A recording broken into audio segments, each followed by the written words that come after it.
todos.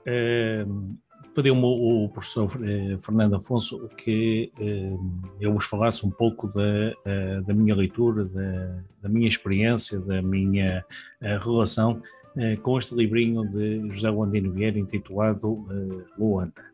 A primeira coisa que eu gostaria de dizer é o seguinte: tive a oportunidade há uns anos, como vocês provavelmente já terão tido alguma vez na vida, de responder a um daqueles inquéritos em que nos perguntam quais são os 10 livros melhores, os 10 livros mais importantes da nossa vida. Quando nos fazem uma pergunta dessas, evidentemente nós tendemos a apontar para os grandes clássicos, para os nomes mais fortes, no caso do Brasil, evidentemente para, em primeiro lugar, para Machado de Assis, depois talvez para Guimarães Rosa e para outros autores.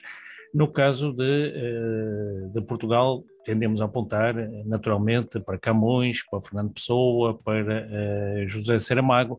Eu já não me lembro exatamente quais foram os 10 livros que indiquei, os 10 autores que indiquei, mas um deles foi Landino Vieira e o livro foi justamente este, Luanda. Foi Luanda, como poderia ter sido qualquer um dos outros publicados depois deste, isto é, publicados depois de 1964.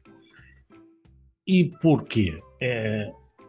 Bem, primeiro, evidentemente, isso tem que ver, de algum modo, com a minha formação profissional. Portanto, sendo professor, entre outras coisas, de literaturas africanas de língua portuguesa, tendo, portanto, a obrigação de conhecer estas literaturas, é natural que eu tenda a escolher pelo menos um livro destas literaturas quando me pedem ou quando me fazem uma pergunta desse género. Mas por outro lado também, porque efetivamente, claro que é sempre difícil escalonarmos por categoria, por qualidade, por mérito as obras literárias, mas independentemente disso, quem tenha lido com atenção e tenha tido, digamos assim, um bocadinho de humildade para aprender com a leitura, quem tenha lido alguma vez o Landino Vieira não pode, creio eu, deixar de ficar impressionado com uma série de coisas. Impressionado, em primeiro lugar, com os temas. Não é muito comum que grande literatura se faça a partir, digamos assim, de histórias de pessoas, por um lado, comuns, por outro lado, de certa forma, invisíveis ou invibilizadas, se é que o podemos dizer desta maneira, isto é, pessoas que vivem um bocadinho ou são forçadas a viver um bocadinho à margem do sistema, pessoas que por esta ou por aquela razão e sobretudo no período colonial e sobretudo por razões resultantes, digamos assim, do modelo colonial, do racismo estrutural que lhe estava subjacente. Pessoas, portanto, que são postas à margem, que são forçadas, portanto, a viver à margem, pessoas, portanto, que foram, de algum modo, tornadas invisíveis pela história e que, nas obras de Landino Vieira, são puxadas para primeiro plano e que nos são apresentadas como pessoas comuns, como pessoas interessantes, como pessoas que pensam, que sentem, que falam, que têm coisas a dizer e que têm coisas a ensinar-nos. Portanto, este seria, digamos assim, o primeiro motivo, o facto, portanto, de, nas obras de Landino Vieira, nós encontrarmos um conjunto de personagens, de temas e de motivos que não encontramos com facilidade noutro tipo de textos literários. Por outro lado, a maneira de contar a história. Uma maneira que não é muito fácil de explicar ou de descrever. A primeira impressão que nos fica é a ideia, digamos assim, de de uma narração um tanto ou quanto confusa, que anda para trás, que anda para a frente, que se embrulha, que se interrompe, que abre pequenas portas, pequenas divisórias para outras histórias mais pequenas e que depois subitamente termina de uma maneira um tanto ou quanto inesperada. Sem que importe muito a história principal, importa muitas vezes mais, digamos assim, o contar a história do que propriamente a história em si. E depois, um trabalho fantástico, creio, é um adjetivo, digamos assim, um bocadinho talvez inesperado, mas um trabalho verdadeiramente admirável ao nível da língua. E o que há de admirável, digamos assim, nesse trabalho? Há, evidentemente, digamos assim, as invenções, as novidades, as palavras novas, os neologismos que o Andino soube criar. Há a subversão, digamos assim, da gramática, da sintaxe, da ortografia, da morfologia. Há o cruzamento, digamos assim, entre o português e o quimbundo, mas há, sobretudo, a potencialidade e a inventividade do erro, ou daquilo que a gramática tradicional considerava erro. É com uma série, digamos assim, de erros, isto é, de desvios à norma do padrão português da época, que o Andino Vieira consegue produzir, digamos assim, frases extraordinárias, falar-nos de outras coisas, tornar a língua moldável a exprimir outras coisas.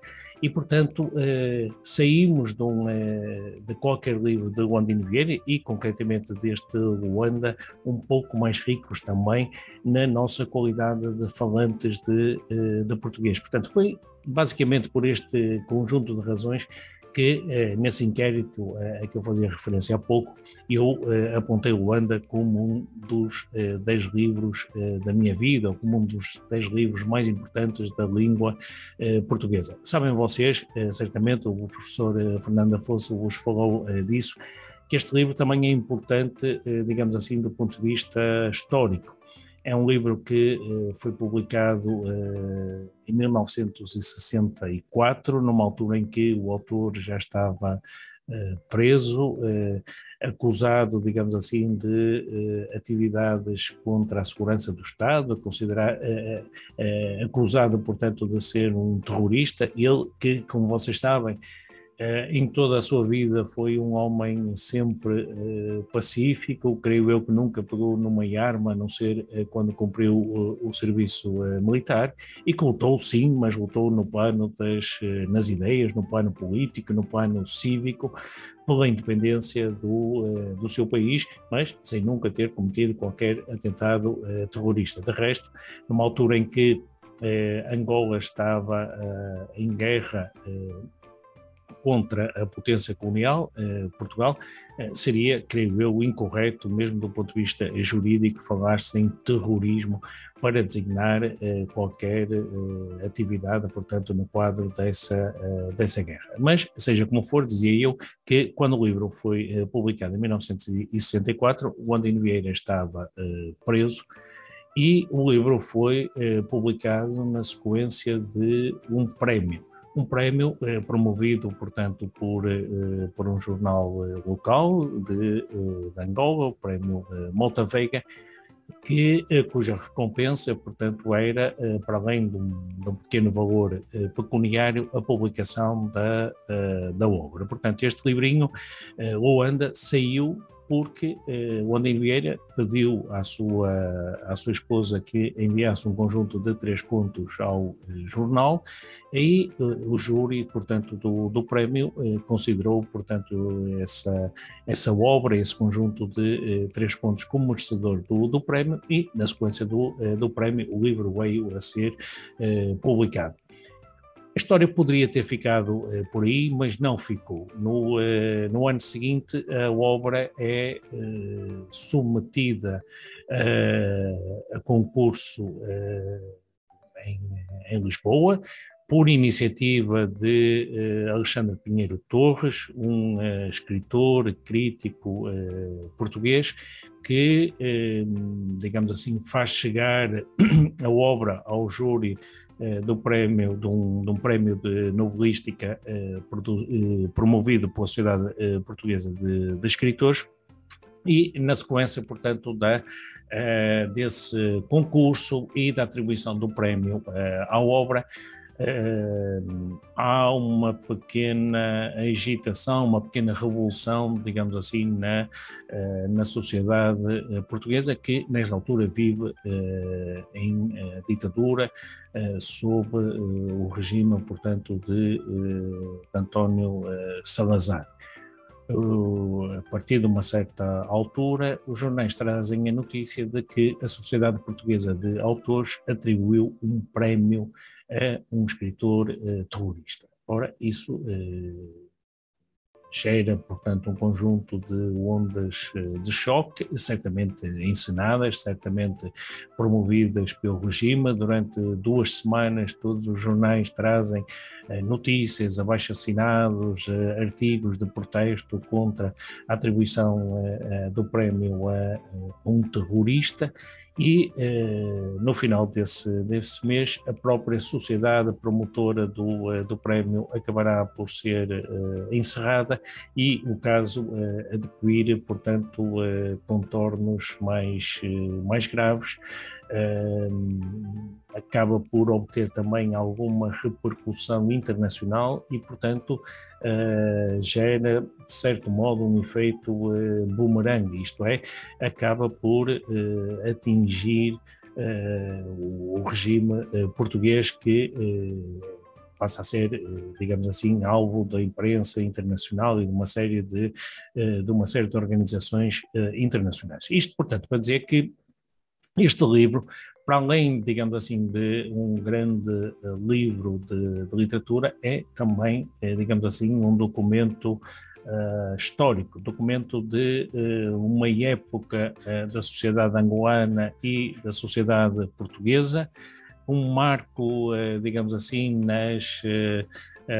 nas atitudes que durante o período ditatorial vivido em Portugal foram as atitudes, portanto, que foram praticadas pelas autoridades governamentais e que, portanto, faz todo sentido hoje, em 2022, qualquer que seja, digamos assim, a nossa situação, sejamos portugueses, sejamos brasileiros, sejamos angolanos, sejamos estudantes de literatura, estudantes de história ou de outra coisa qualquer, faz todo sentido reler Luanda. A história de que, enfim, todas as 3 histórias contidas neste livro são interessantes. Aquela que me seduz, me marca, me atrai, me perturba também de forma, digamos assim, mais intensa, é a segunda, a história do ladrão e do papagaio. Porquê? Em parte, digamos assim, pela ideia que a ideia mais forte, creio eu, que lhe está subjacente, a ideia de prisão. Parte da história, como vocês sabem, passa-se de facto na prisão.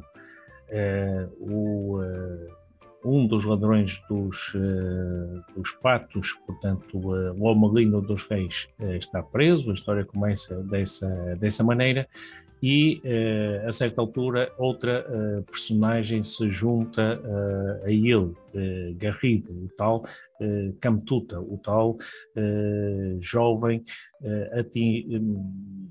digamos, que está um pouco à margem da própria margem, um jovem, portanto, que para além de excluído, digamos assim, por uma série de outros motivos da sociedade, é excluído também pela sua condição de hoje diríamos cidadão com necessidades especiais. Na altura, digamos assim, a classificação e o tratamento daquele objeto são bastante mais duros. Frequentemente houve a acusação de ser um meio-homem.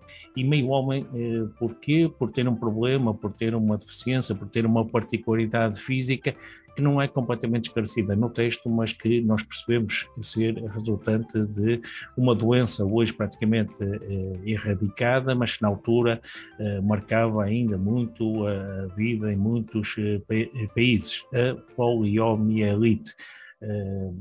Provavelmente uma doença de que os mais novos de vocês não ouviram falar e de que não conhecem exemplos, mas eu que nasci em 1966 lembro-me perfeitamente de, na minha infância em Portugal, ter conhecido pessoas, algumas mais velhas, outras mais ou menos da minha idade, que tiveram problemas, sofreram, portanto, dessa doença e apresentavam, portanto, uma particularidade física idêntica à deste Garrido. Portanto, dizia eu que ideia-chave, ou uma das ideias-chave contidas nesta história é, creio eu, a ideia de prisão. Uma prisão em sentido físico, uma prisão, portanto, pela qual passam duas das personagens, mas prisões também de outro tipo, em que cada uma das outras personagens, ou talvez todas as personagens da história, estão de certa forma confinadas. Notemos, por exemplo, que Inácia, a jovem, portanto, por quem se apaixona Garrido, é uma jovem aparentemente livre, mas na verdade ela está aprisionada, digamos assim, por um modelo de pensamento, por um modelo de educação característico de uma sociedade colonial, que lhe faz, por um lado, digamos assim, aspirar a um casamento, uma relação que lhe permita subir na escala social e, por outro lado, presa, digamos assim, a um modelo de pensamento que a impede de ser solidária com quem ela considera estar abaixo de si, e que, pelo contrário, a força, de alguma maneira, a oprimir, menosprezar, maltratar quem crê estar abaixo de si.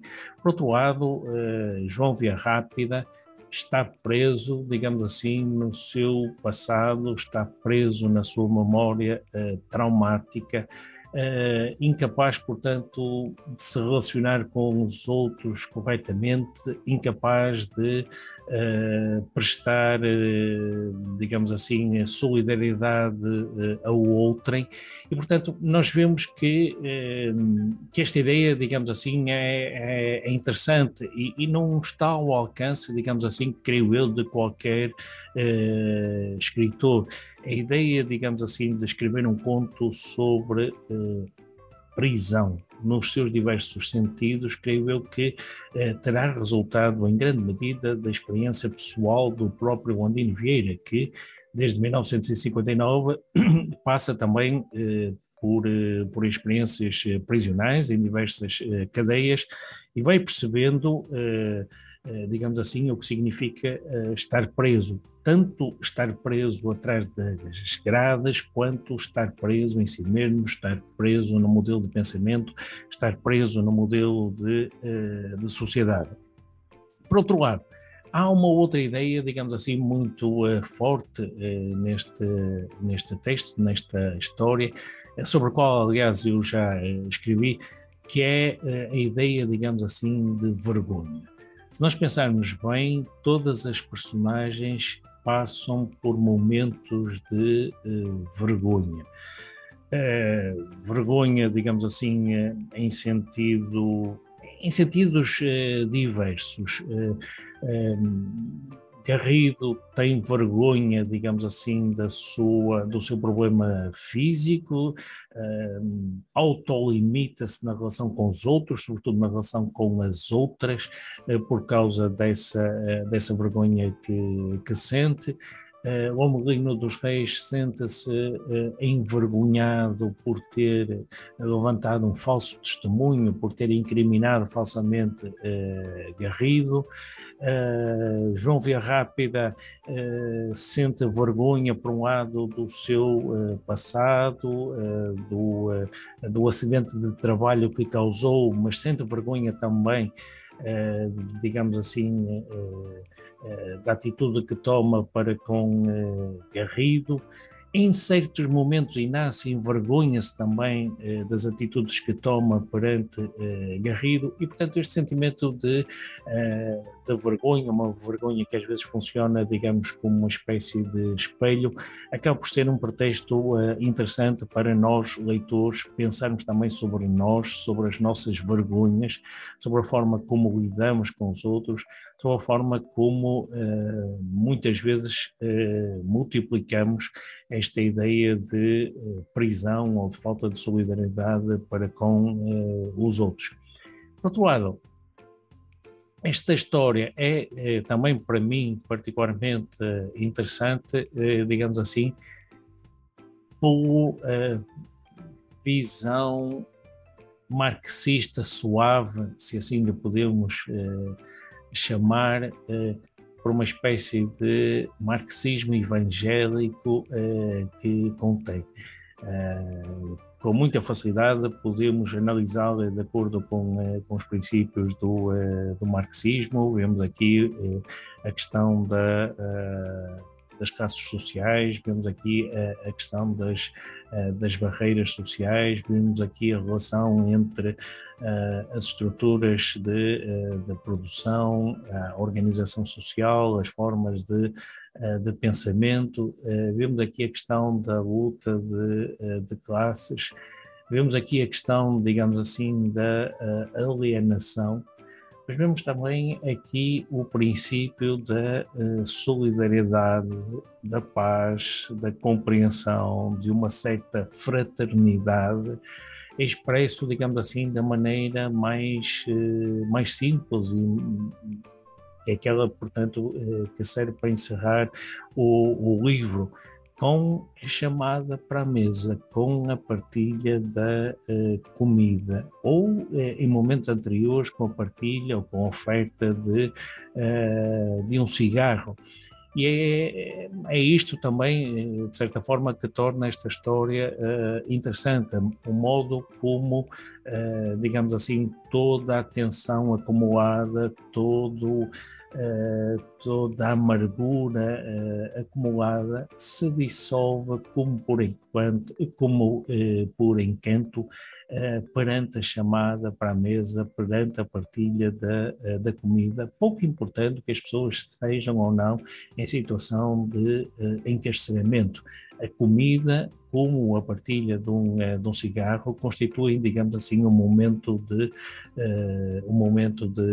libertação. Portanto, muitas coisas podem ser ditas sobre este texto. Poderíamos fazer agora uma análise pormenorizada do texto, mas creio que não era esse o objetivo, que, pelo menos tal como eu entendi, não era esse o objetivo do professor Fernando Afonso quando me pediu que fizesse esta gravação. Era este, portanto, basicamente o testemunho que eu queria deixar-vos e, sobretudo, incentivar-vos a que não desistam quando sentirem dificuldade em ler o Andino Vieira. Não é um autor fácil, muitas vezes, digamos assim, sobretudo a linguagem pode constituir um empecilho, mas se nós fizermos um bocadinho de esforço, se deixarmos de ler apenas com os olhos e passarmos a ler com os ouvidos e, sobretudo, se passarmos a ler com o coração, facilmente o entendemos.